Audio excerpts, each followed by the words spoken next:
Судењето за Павле Богоевски е започнато пред повеќе од половина година, но наскоро може да се врати скроз на почеток, бидејќи судиката која го води предметот е распоредена да работи на предмети по стариот закон за кривична постапка. Неговиот адвокат вели се уште не го видел новиот распоред на судот, но законот е јасен. Законот за кривична постапка предвидува кога има промена на совет или на членот совет или на председател на совет, во конкретниот случај се работи за судија поединец, сите действија што се превземани во конкретниот предмет почнуваат од почеток. Ќе дојде еден хаос, невиден хаос. Значи сите действија треба да почнат од поново. Знаете ли што значи тоа превод? Имате вие предмет каде што ќе имате 30 сведоци. И сега треба да почне од поново. Имате 10 обвинети, треба сите да направите уредна достава, треба сите да ги сослушате, треба вештото лице. Значи, тотално одолговлекување на секоја постапка. Било која да била причината за ова распоредување, сметам дека е несоодветна и тотално погрешна.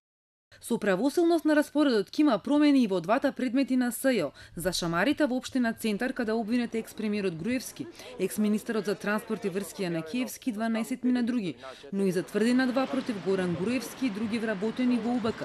Затоа што судиките Татјана Михајлова и Лидија Петровска се поставени во одделот за организиран криминал. Со слична ситуација ќе се соочат и десетици други обвинети и странки во кривичниот суд, бидејќи со последниот распоред наведе председателот Рибарев. Речиси 30 судии се разместени од еден во друг оддел.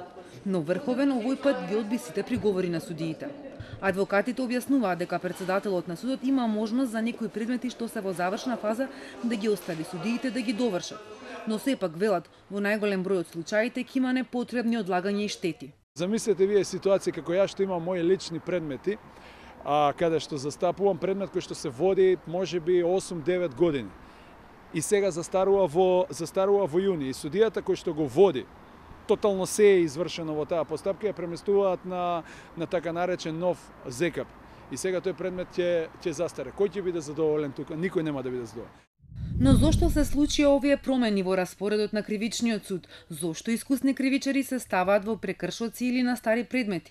Дел од судиите проговорија јавно, а дел неофицијално и посочија дека целта била да се обезбеди бедем околу предметите на СЈО. Сите оние кои досега и одобриле на Јанева некое барање за притвор или претрес да бидат ставени настрана.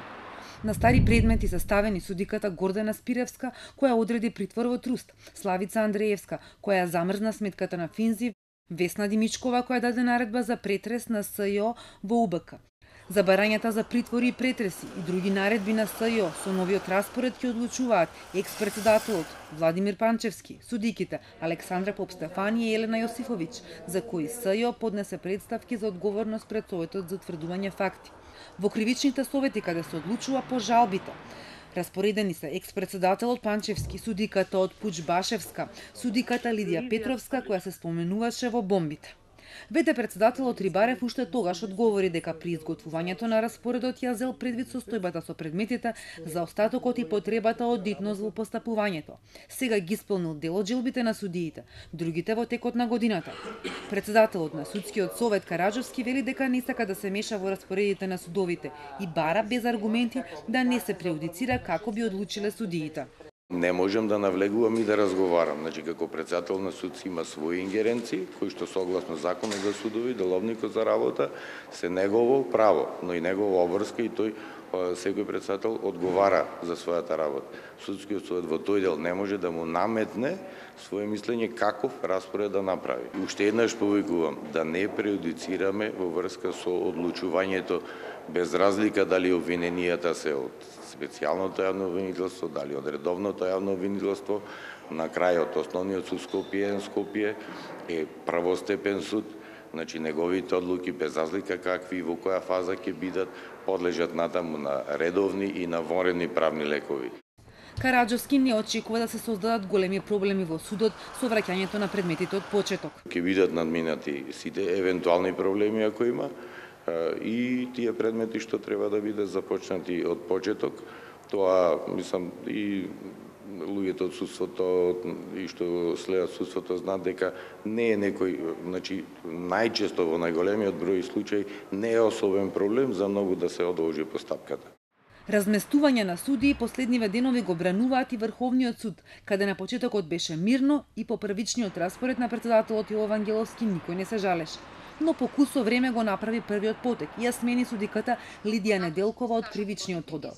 Неделкова не го коментираше јавно разместувањето, но ниту ги демантираше информациите дека била ставена во граѓанскиот оддел, откако изнела став во корист на специјалното јавно обвинителство.